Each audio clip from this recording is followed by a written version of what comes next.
Ladies and gentlemen, welcome to Rick Ingraham Talks to Strangers. And now, here's your host, Rick Ingraham.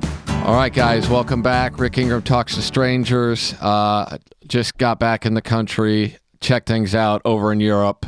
Not going great over there. Not going great over here. But, we're here today. Things are good. Is everyone in focus? Do we look good? Fuck yeah. We're changing the name of this podcast specifically to Two Dudes in V-Necks, and we're going to keep it real the whole fucking time. My first guest today is YJ. How do I say your last name? Ha. Ha? Yeah. Just Ha. Yeah, it's like H-E-O. E-O is kind of like a Spanish diphthong. Okay. It's like, I don't know why they did that, but they did that a while ago.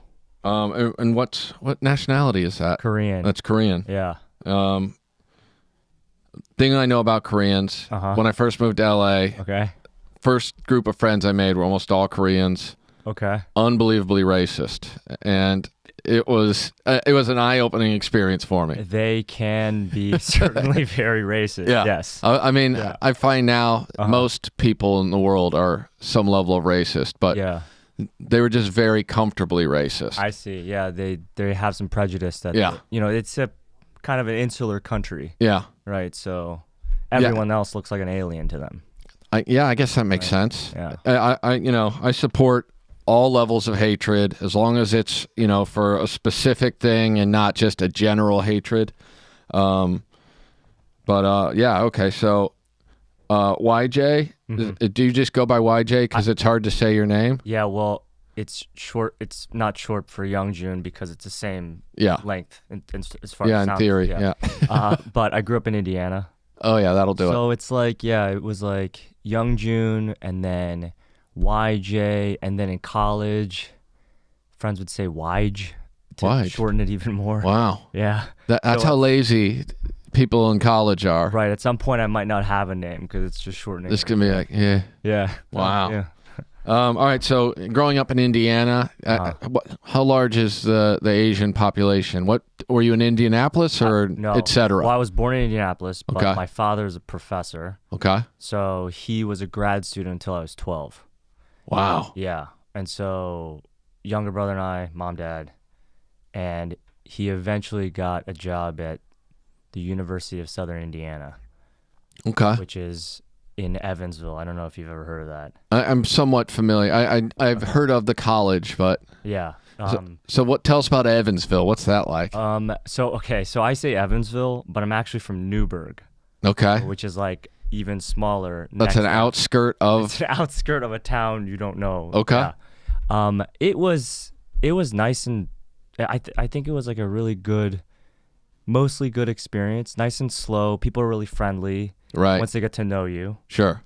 Not very many Asian people or minorities in general. Yeah. That sounds like a whites dominated. Yeah. I mean, there were I remember in high school there were KKK events. Yeah. In the town over. Yeah.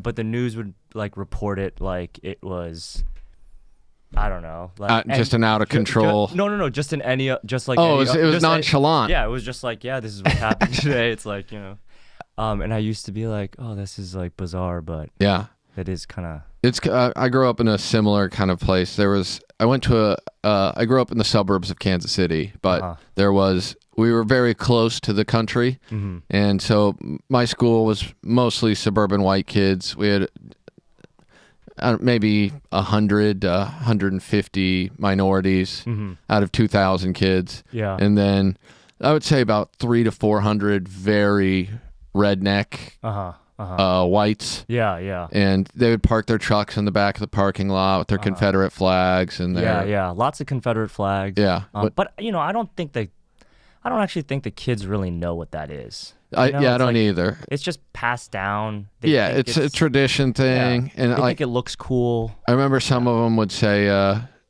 it's about being a rebel against the government. I'd be like, is that what it's about? Is that really what you think it's about? Yeah. But I do recall there was a lot of chatter because someone from a local branch or whatever it is of the KKK passed out flyers to that specific portion of the parking lot, knowing like, go to our demographic. Yeah. And so, it was like a recruitment thing, like to get them in there. Well, you gotta get in early, right? Yeah. So. Yeah, otherwise they can't trust you, You might be out there working for these libs. Right. You don't want to do that. There's nothing worse than that. I mean, say what you will about hating groups of people for, race or religion. Mm-hmm. It's really about getting those libs and owning those libs. 100%. So that's really what was going on where I was growing up. But it is a weird thing, like just for the casualness of people being like, oh, yeah, we got this hate group. Yeah. But, shindigs. I did see, like, there was a change among, like, my group of friends or, like, my brother's group of friends. Yeah. And I think initially, like, the response is, oh, you're not like those others that we think about. Right. And so I think that's the first step. And I think that eventually they realize, oh, it's kind of arbitrary. So, like, right. I should probably just treat everyone well. I mean, I'd like to think that's what they get to. I don't know that most of them are. But some of them definitely are. Yeah, I mean, I will say my close group of high school friends, very open-minded. Right. Like, maybe they weren't originally. Maybe their families weren't. Right. But eventually they, like, come around. Yeah. It takes a generation, unfortunately. Yeah, that's probably true. Yeah.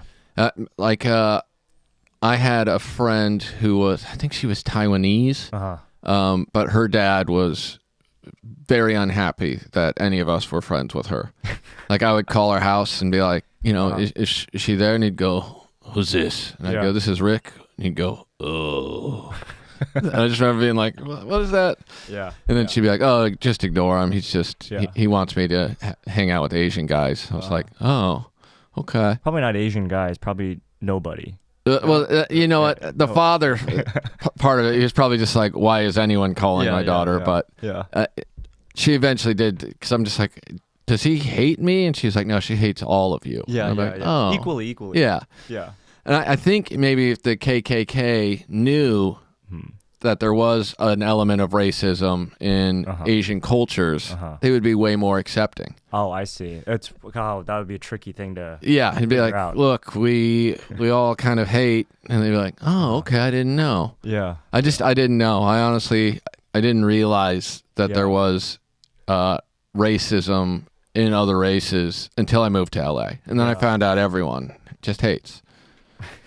I know it's a weird thing to talk about. I worked in a shipping department where I was the only white guy. Everyone else was black, dude. And for 6 months, I was just like, my dear God. The shit that would be said on a daily basis. And I'm just like, I don't think I can go to HR and complain without them being like, are you being racist? Right? I'm not, I swear. They said a lot of horrible things about me. All right, so you grow up in Indiana. Mm-hmm. How big of a high school are we talking about? I mean, I don't think it was small because it was like the whole area. Yeah. But it was like town of 30,000. Okay. And then maybe class size was like 400 or 500. Oh, okay. Yeah. So that's a decent sized high school. Mm-hmm. And then what'd you do? What was your thing? Were you into sports? Did you? I played soccer. Okay. Lots of soccer. I mean, that's mostly what we did. Yeah. Like sports. And then had a girlfriend at the time. Nice. And that's mostly what that takes all your time. Yeah. You play one sport and have a girlfriend. That'll do it. Yeah, that'll. All right. And so then I know you went to college in Philly. Where'd you go to school? I went to a small school called Swarthmore. Swarthmore. Yeah, it's like maybe it's like Pomona is like the happy version. Okay. But Swarthmore is like out east, so a little bit grayer. Yeah. Right. I would say. People are a little bit. Philly people are. Oh, I'm very familiar with Philly people. Yeah, it's you could be. I could fit in there. You could fit in, yeah. Yeah, I mean, my other podcast, my co-host Eleanor is from Philly. That's right. And a lot of my friends, I know a lot of comics who are from Philly, and so it's weird because comics in general were terrible people. Yeah. So I have this like skewered view of all these cities where I'm just like, oh, just absolute monsters. Right. And then I'm like, oh, you know what? That's probably just the four savage comedians that I know from that area. Right. You take the population, you get the worst people. Yep. Move them to L.A. Move them to L.A. Yeah. They become the comics. We truly do have the worst of every city in America. We're like, send us the worst you have. Yeah. And what'd you study in college? So I studied biology and public policy. Okay. That's a weird combo. Right. So I was on my way to becoming to going to med school. That was the plan. Okay. Yeah. So. And how much of this is influenced by your parents telling you need to go to med school? I honestly, it's tough to gauge. It's tough to figure out when that started. Yeah. But I really enjoyed that type of learning. Yeah. It was like difficult and, it was challenging and I enjoyed that. But what happened was when I was in college, I started this public health nonprofit NGO in Venezuela. Kind of random. Wow. Okay. The school had a lot of funding. They basically threw money at students to say, hey, like, if you have interesting ideas, like, go and change the world. Go and pursue them. Yeah. Right. And so I started this organization, and this was like 2007, 2006, 2007. Okay. And what had happened was, what started out as a way to bring resources there became this organization. And I realized that I really liked that kind of starting up, like having an idea and then to work to try to make the idea happen and then seeing the idea happen. Like that, I realized was... That's your passion. Yeah, the thing that I loved. Okay. Right. I think like the medicine and that aspect of it is fine and interesting, but I also saw there being like a 10-year path, and I would miss out on. And I don't know if you remember when Facebook kind of became a thing. Yeah. But at the time, startups weren't a big thing. Like people weren't like joining startups in 2005, 2006, 2000, right?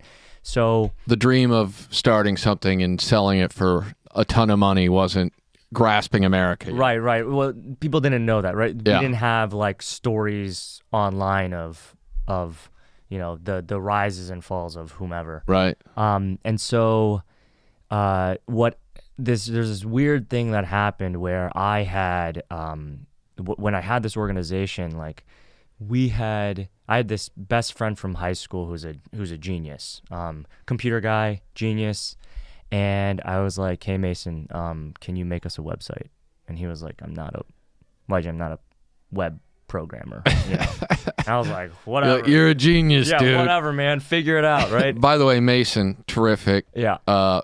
Genius guy name. Oh, yeah. To just absolutely. You're just like, something's up with Mason. He's going to figure some shit out. Totally. Yeah. So he said, I'll do it. I'll figure it out. Fine. But you have to like design the site. So give me like a design and I'll like make it happen. Okay. So I was like, all right, fine. Feels fair. So I like downloaded Photoshop. This was 2007. And I like put some rudimentary design together and I gave it to him. He got it done in a few days. Great. Wow. Put up the website. He like added some trackers onto it so you could see where people were coming from. And like a month later, we got this call from the Clinton Foundation. Okay. So ignoring all the political stuff about that. Sure. They had called, and I'm just this kid from Southern Indiana. Yeah. Right. And they had called and they were like, hey, like President Clinton is going to be presenting at this conference in New York. Like, are you free at the end of the week to like come up? Right. Sure. Very normal. Right.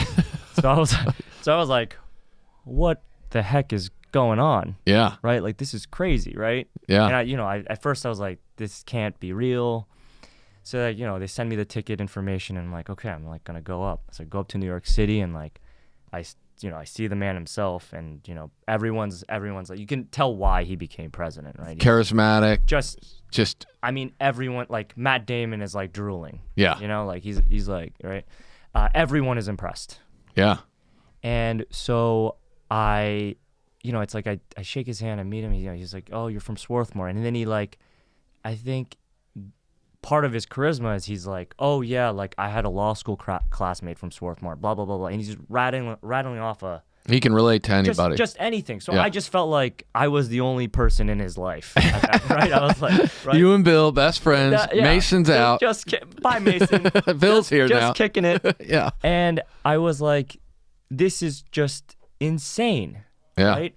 And I attribute it to having put out that site because there are lots of impressive college kids doing crazy things, but another part of it is like marketing yourself and marketing whatever you're doing. And at the time in 2007, not very many people were like putting themselves out there like that. So if you weren't on the web, you really didn't exist, right? Yeah. Social media wasn't there for self-promotion. That's right. It wasn't like, I wasn't able to like TikTok dance my way to Bill. Right? 200,000 people. Yeah. Right. So I was just like, okay, like this is like, it's like slapped me in the, I'd taken the web for granted my entire life, and it just slapped me in the face like, dude, you are an idiot if you don't like gotta capitalize on this. Pursue this, right? And so because of that, there are these programs that like pay for you to like live abroad for a few years or a year or a few years, and they just let you do whatever you want. Okay, like they set you up with something. It's either like academic or like some experiential thing. What do you have to do to qualify for this? Just have a good idea, or? So, I mean, they look for leadership qualities or whatever. So in college, I was on the track team for 4 years. I started this organization. I ran the student government. And so I did all. You're checking the boxes. I did all those things you hate, right? Yeah. But so I did those things. They selected me, and I lived in Vietnam for a year, and Ireland the year after. Okay, that's an interesting combo. Right, those 2 years just gave me time to teach myself how to design. Oh, okay. So that's what it was. It was like, okay, like I'm gonna go. I'm like that entire time, like I'm gonna go to medical school. My parents are calling me up, like what's going on? Like, well, why is being a doctor on hold? Right, you're already in Vietnam. Like, great. Like, we're glad you got this thing. Sure. Like, now you're going to get it out of your system. Yeah, that's right. And so they were like, so when's medical school going to happen? And I'm just like, yeah, don't worry. Like, I'm gonna go. Yeah. Yeah. It's all in time, Mom and Dad. It's all good. This is just a part of the plan to get a well-rounded experience at life. Yeah, I mean they're looking at my younger brother and he's like, I'm not gonna be a doctor. So they're just like, it's a Korean immigrant family. Yeah, you got to have one. Right. So there needs to be bragging rights to other Korean families. That's 100% right. Yeah, that's right. So I was supposed to be the one. Yeah. And brutal disappointment. Yeah. Brutal. Yeah, this is, I mean, now they got to pretend like, you're going through something. Right. Maybe a woman. Make up some stories, whatever it is. Yep. So. Wow, okay. And so then computers become your thing. Yeah, well, like the design side. If you're going to work in 2008, 2009, 2010, you're like, okay, if you're going to work in startups and you want to be useful, you don't want to be like the idea guy. But no or woman. Skill, yeah. And you don't want to be like, hey. Good save, by the way, just now. Well, right. No one who listens to this podcast is going to try and cancel us. So, you have to contribute something if you're at the ground level. Yeah, otherwise they're going to be like, we got to figure out how to basically choke them out. That's right. Yeah. That's right. You're going to get shoved out. Yeah. So I was like, okay, like front end design, back end development, what's more comfortable? And I'd already been doing design stuff. So I was like, okay, I'll like focus in on that. And so I spent 2 years like studying for the MCAT and teaching myself how to design. Wow. Yeah, it was a lot. It was actually a lot of fun though. Yeah. I mean, you had a passion for it. You enjoyed it. And how many times in your life is somebody going to be like, hey, go ahead and travel the world. Right. Make best friends with people. Yeah. And you don't need to worry about money. Yeah, it's a pretty sweet deal. It was a crazy deal. Yeah. So the first one was this thing called the Luce Scholars Program, and it was started by Henry Luce's foundation. He was the Time magazine guy. Okay. He started that in the 30s, and so that they have a ton of money to do that. It was started because a bunch of we went to war in Vietnam, and I've heard about that. Yeah, Yeah. Right. And do they hate us over there, or do they like us? They don't. No. They do not. Honestly, they don't even. I mean, it's confusing because I'm like representing America in a way, but I look Korean. Right. So they're, if I'm asking questions about Americans, I don't know if they're not registering automatically like this guy could be. That's right. It's like confusing to them. But I do think they think in terms of like long-term history, and in their minds they won. Yeah. So they're just like, yeah, you tried, and they got the upset victory over America. That's right. That's right. And so they're like, yeah, whatever. It's not a big deal. So that's kind of. I was in France like a week and a half ago, and I met a Vietnamese person who lives there, and I asked them. I said, "So do you hate Americans?" And he was like, "Well, no, I don't, but I'm sure some of my older relatives probably do. But most of our hatred is focused on the French." Oh yeah. And I went, "Oh, okay." It was a longer period. They kind of ruled over, not in a kind way, I guess, for.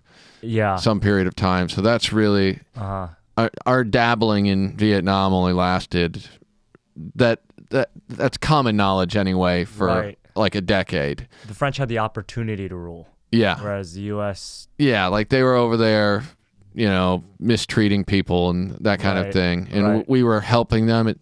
I now understand like the American government is always involved in mistreatment of wherever people are.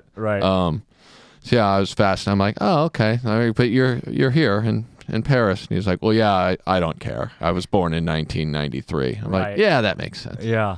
Well, so that program was started because they thought, oh, Americans don't know anything about Asia. Okay. And like causes us to have these big misunderstandings. Right. So originally it was like for Americans who didn't have any experience in Asia, and I happen to be Asian, but I had not gone to Asia. I had not had. You grew up in southern Indiana. That's right. So it was like I went fishing on the weekend. Yeah, this is a wild card. This might be best of both worlds. Yeah. I'm a little bit more American than some of these like East Coast kids, So yeah, I did that, and then in Ireland there's this scholarship program called the Mitchell Scholarship, and that's how I got to Ireland. Totally different programs, but I got a public health degree there at University College Dublin. Wow. Okay. Yeah. So. So what's did you have crazy? This is like college, basically, right? Yeah. I mean, it was like a free. You're going through some sort of a university program in both places. That's right. But school's like pretty. I think university's like relatively cheap there. Right. So like a lot of people who do qualify to be in master's programs, whatever, they just go there. Yeah, they just go. Did you have wild experiences in Vietnam or Ireland? I mean, Ireland, I know everyone's just smashed, and people are like, that's a stereotype. And I'm like, no, if you want they can really throw it back. Yeah, they enjoy going to the pub, and they take it as far as they can. Yeah, I had asked a classmate of mine in the program in Ireland, and I had asked her like, so like, how do people like here date? Like, how does that happen? Because I'd asked somebody out, right? And that person was like horrified. Maybe I mean that could have been because it was me. Yeah, but she was saying, oh, you just kind of go out at night and you get smashed, and then if something happens, then the next morning you kind of wake up and go, what are we going to do about this? Yeah, so we did that. Yeah, so I said, isn't that kind of like date the rape? Wrong order? Yeah. Yeah. I mean, literally, that's how it worked for the last 2,000 years at least. Okay, that's fair. That's fair. Right. That is what has happened. Yes. Yeah. But so it's changed in the last 10 years, but prior to that was the deal. I thought it'd be nicer to just have a meal with someone. Ask someone out. Yeah. It's more of a traditional 1950s American way. Like, say there, maybe we can have dinner at your parents' house. Yeah, absolutely. All right. Yeah. So, yeah, it was it was very, it was a free time. It was, and then in Vietnam was different because the nightclubs were illegal. Okay, like it was like a totally weird setup. Okay, the nightclubs were illegal. So, but what would happen is the clubs would bribe not to tell on any of not to narc on the nightclubs here, right? Yeah. They're not listening to this podcast either. The government goes and sanctions them. They like lock them down. We heard on Rick Ingram Talks to Strangers. I'm like, government officials? Yeah. They're onto this. So it would be this weird situation where these clubs would exist, but then and all the expats would be there, and some of the Vietnamese would be there. But of course, there are many workers there, people just coming through, and that you would like see the bribes happen. Like the club owners would be bribing off the police officers, but you weren't supposed to be there. So it was just this odd circumstance of you're just hoping everyone pays the right people. That's what I'm saying. Yeah. It was just bizarre. They were like, but then the other thing was like, there's a lot of other types of crime maybe that happens where there's like gangsters there and sure, they're doing their own thing. Yeah, I mean, this is how a lot of the world operates. Absolutely. Like nightclubs and that kind of scene, after-hour parties, all that stuff is mostly illegal in the world. Well, what you experienced in Paris probably last week. Yeah. Right? Yeah, I mean, the thing about Paris was, I don't know that I've ever been somewhere where it was so crowded everywhere, with just the rudest human beings of all time. I mean, like America has a reputation for being rude, but I feel like the French made that up because they were like, this way people won't think it's us. I see. But they were tremendously rude. How so? Like, would they? Well, just like I'm walking around trying to find places to eat. I don't speak French at all. Right. And I don't want to be that asshole American who's just like, hey, speak English. Yeah. So I'm doing my best to try and be like, I'm like pointing at stuff on menus. But they know English. I know that. Twice I heard them speaking English and then asked them a question and they literally were like, oh no, sorry, I don't know. I'm like, I'm sorry, I can't articulate these points to you. Yeah, I'm like, I just heard you talking to that person. And they're like, oh no. I was like, this motherfucker.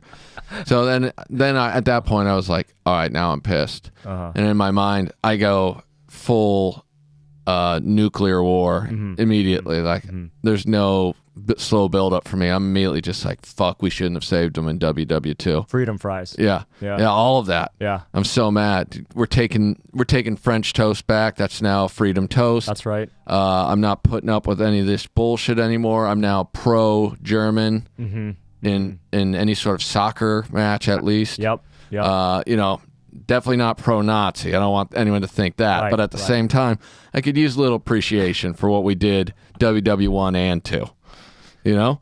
These people wouldn't be speaking French anymore if we didn't get in there. And all I want is to know whether there's mayonnaise on the sandwich so that I can order it without. But I get it. You don't speak English suddenly. Yeah. So yeah, as a crowd, they were great. Like for comedy, I'm like, this might be weird.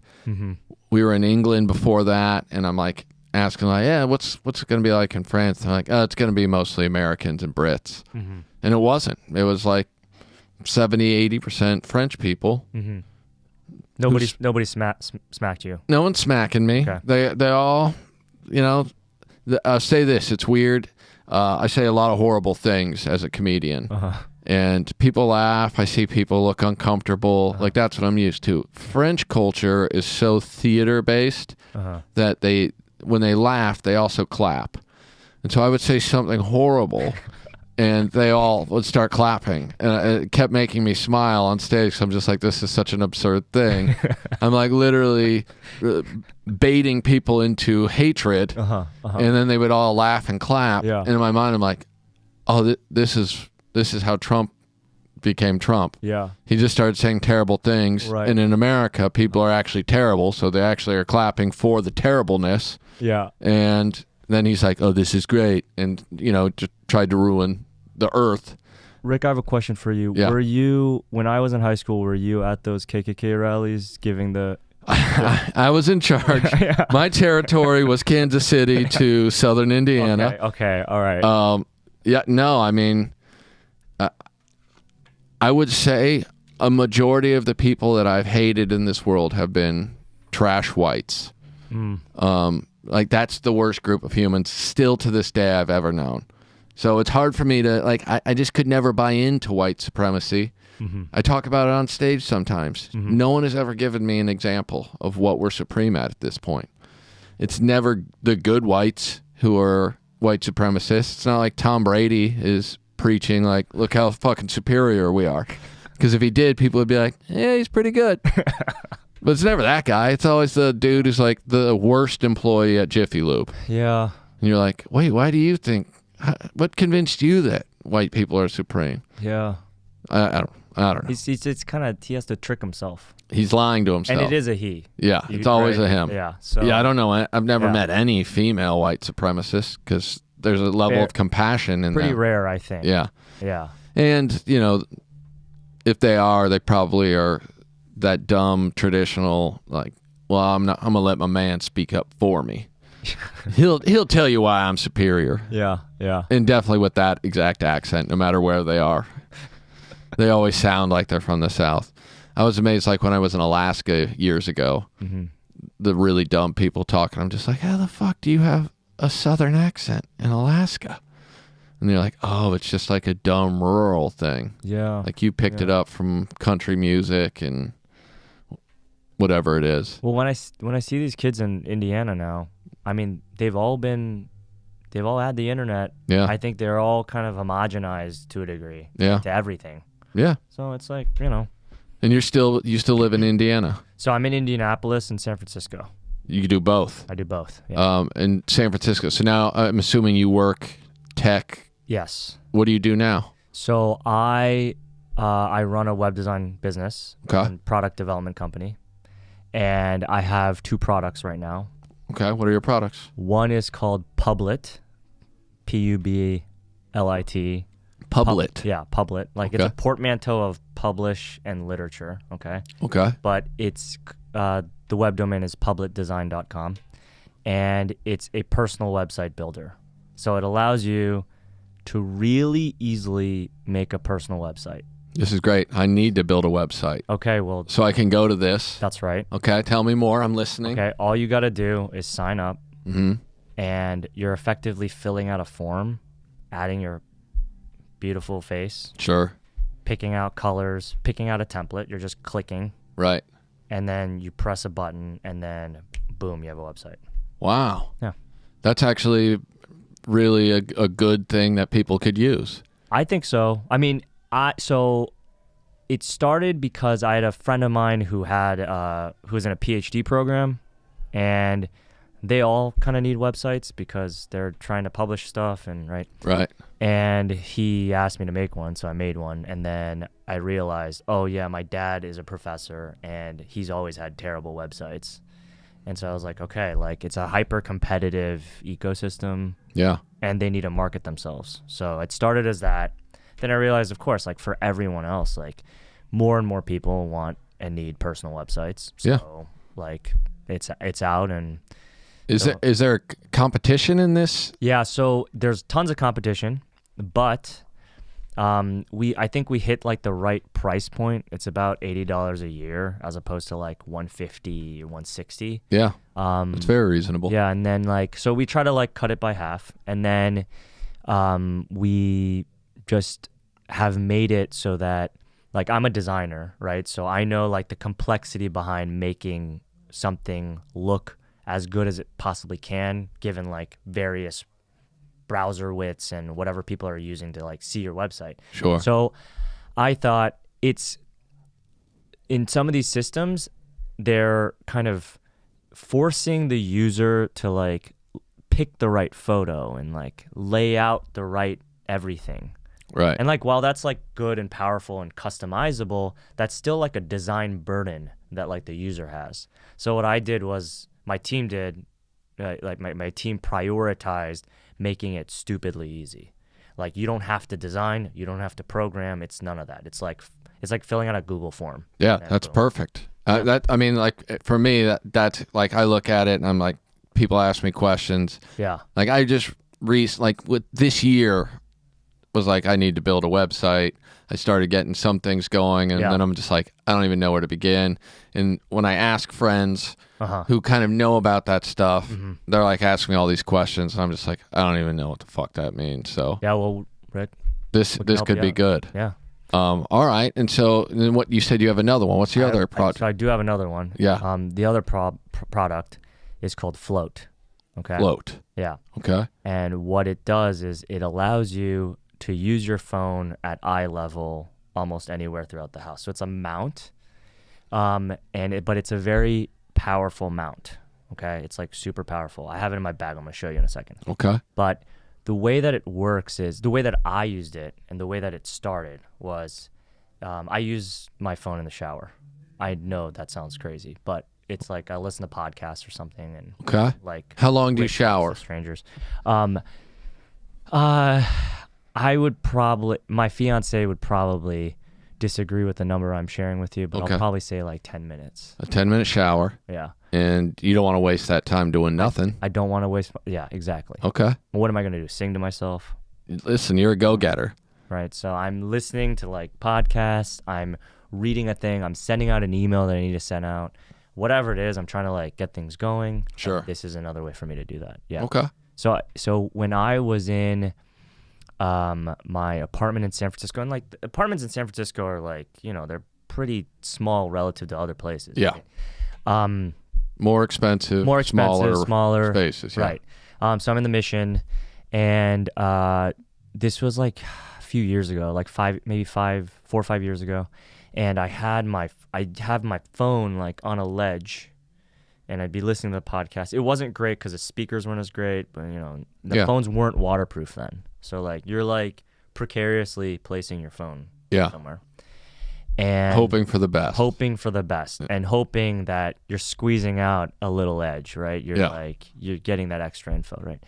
And so one time I like dropped it, right? So it's inevitable. I was like switching from one podcast to another. I dropped it, and I'm like panicked. I'm picking it up, throwing it in a bag of rice or something, right? The classic. The classic. Yeah. Right? I don't even know if that works, but that's what they say, right? Yeah, I've had one person tell me it successfully worked. Yeah. I'm still, it's like big rice. Yeah. Like they've promoted this idea. They've tricked us long enough. Yeah. Yeah. Everyone needs it even if they don't need it. So anyway, I stuck it in there. Like the phone was fine, but then I was like, oh, I need to just make them out. Right. But then like suction cups are like trash, right? Like when you think of suction cups, they suck. Right? Yeah. They're terrible, right? Yeah, I mean, the amount of things I have for my children that you're like, it's got a suction cup on it, and it literally works never. That's right. Yeah. Never works. You always know, okay, there's like a 20% chance this is not going to work, right? So what happened around that time was, it's like a bunch of coincidences. So I had a car in San Francisco, which was a terrible day. If you're moving to San Francisco, just don't have a car. Yeah. Just don't do it. Public transportation exists, and it's just a pain in the parking's everything's a pain if you have a car. So it normally always gets like the windows broken in. Like every 3 months, window breaks, and you go and fix it, or you patch it, whatever it is. One time I'm like walking to the car, and I see a bullet hole through it. Okay, so somebody had shot, there was a stray bullet that went through it. And I'm like, crap, like I'm gonna have to go and actually get this fixed just in case something's really wrong with it. Right. So I go to the repair shop, and I see these workers pulling up one of those heavy windshields with this like suction system. Yeah. And I was like, that's what I need. Right. So I looked up what that manufacturer was. They're like, this guy's crazy, like, what is he, like, who cares? They're like, this guy's nuts. And I'm just like, okay, like, I just need to know, like, I need your suction. Yeah. I need it for a different thing, but listen, so these guys like think I'm crazy. I'm just like going there. I'm like, okay, it's like, I just want to know. And I find out that the manufacturer for this specific suction system is in Taiwan. Okay. Okay. They happen to have like the global patent on this like rubber formula and this, right? So they so I like emailed them, I called them up. They're like, yeah, we have our own products. Like, we're not gonna sell you these parts. Right. Right? Like, why would we do that? And I was like, well, you could increase the price a little and I'll buy the parts. And so they were like, I don't know, man. We don't really. Yeah. And so I was like, all right, I'll go to Taiwan next week. Would you be willing to meet with me? And they were like, this guy's a psycho. He's going to come here and murder us. Yeah, right. Yeah. Right. They're American. Yeah. Right? Maybe. Yeah. Yeah. So I show up in Taiwan, and they're the nicest people ever. Like the people at the company, they're like, I spend the entire day with the president. He's like, yeah, you came all the way out here. Like, I'll sell them to you. Right. Wow.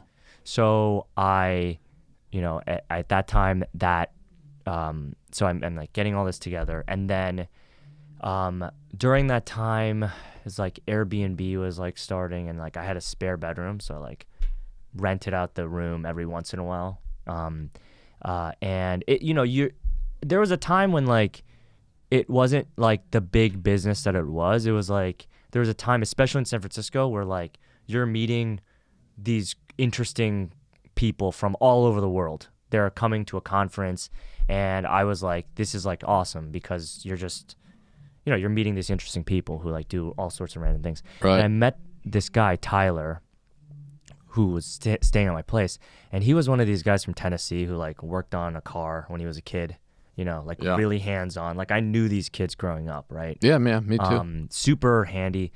And he had, he was like, what are you working on? And I showed him, and he pulled out his software and just like put it all together, and we 3D printed out after that, like thousands of these like 3D printed out, like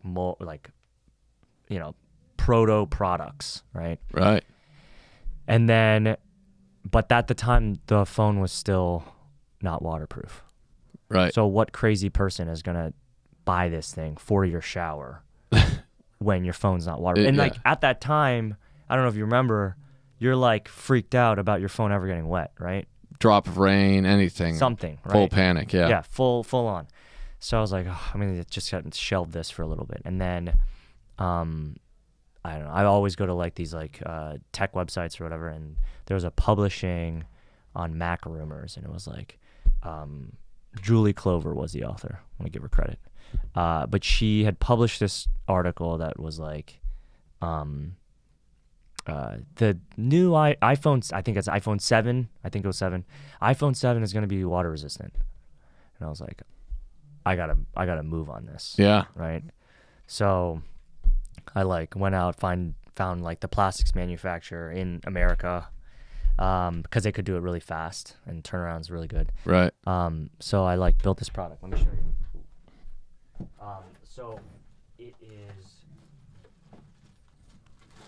Oh, yeah, you can keep this. Whoa. Yeah.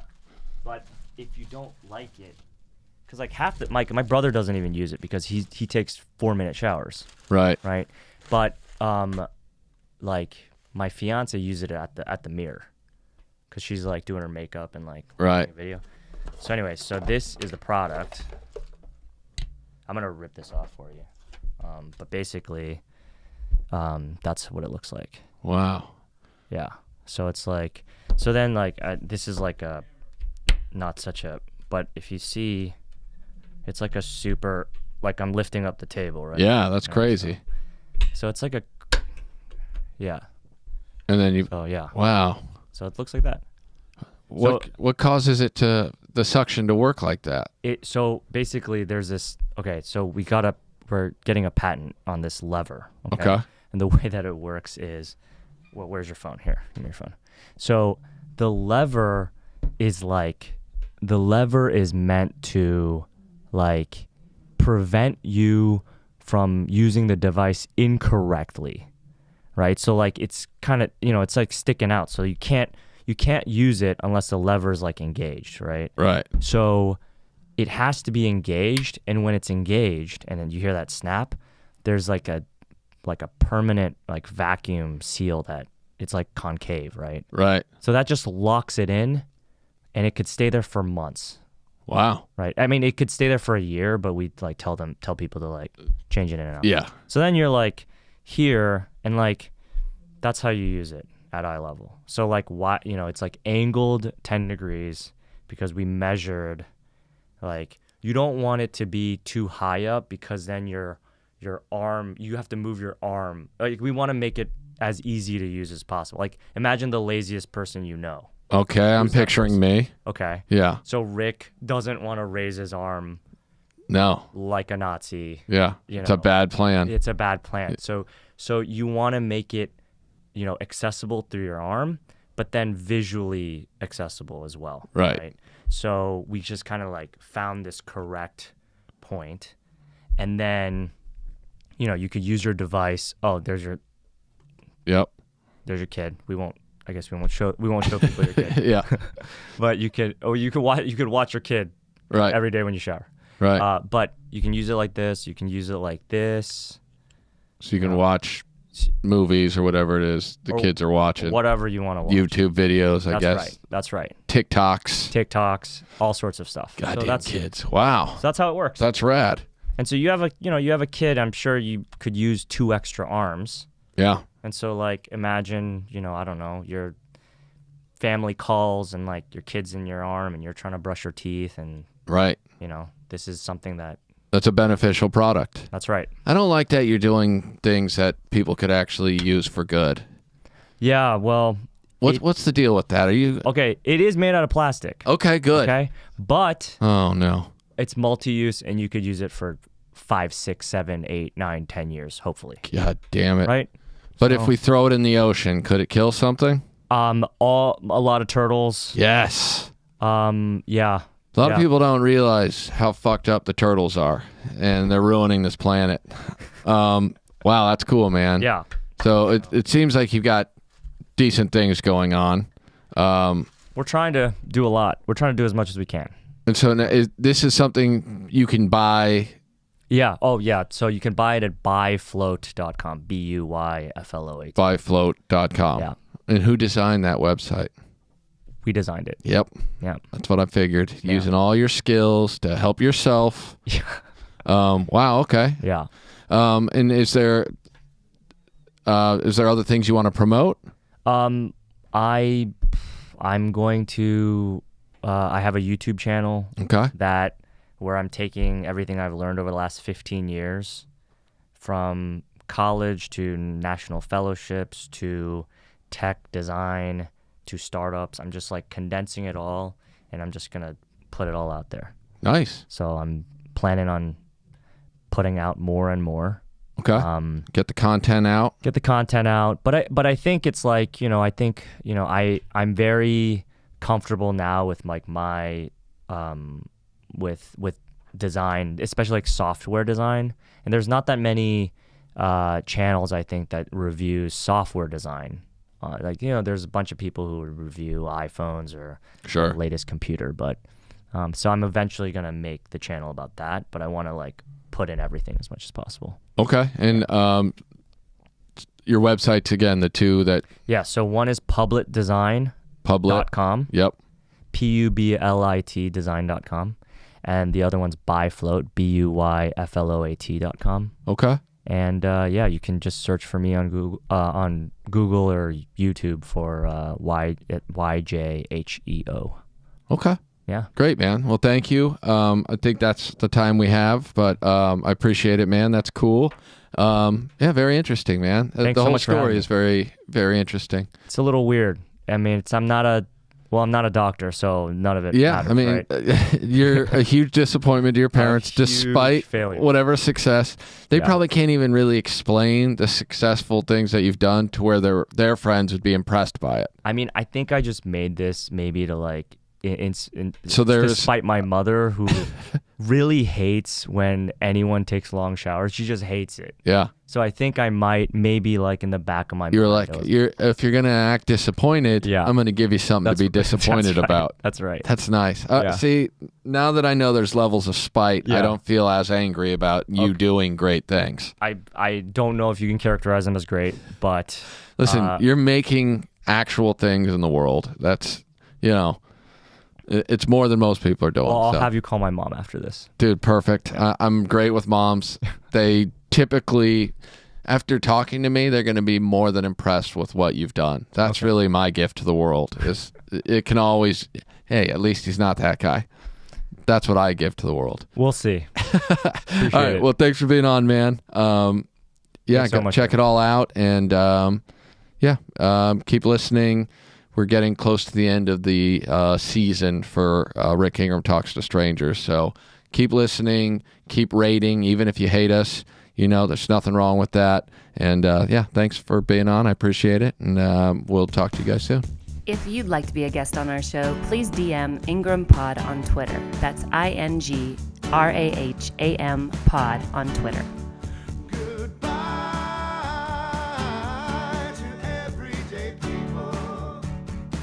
Special thanks to The Comedy Store and to Brian Rips for the dope-ass music.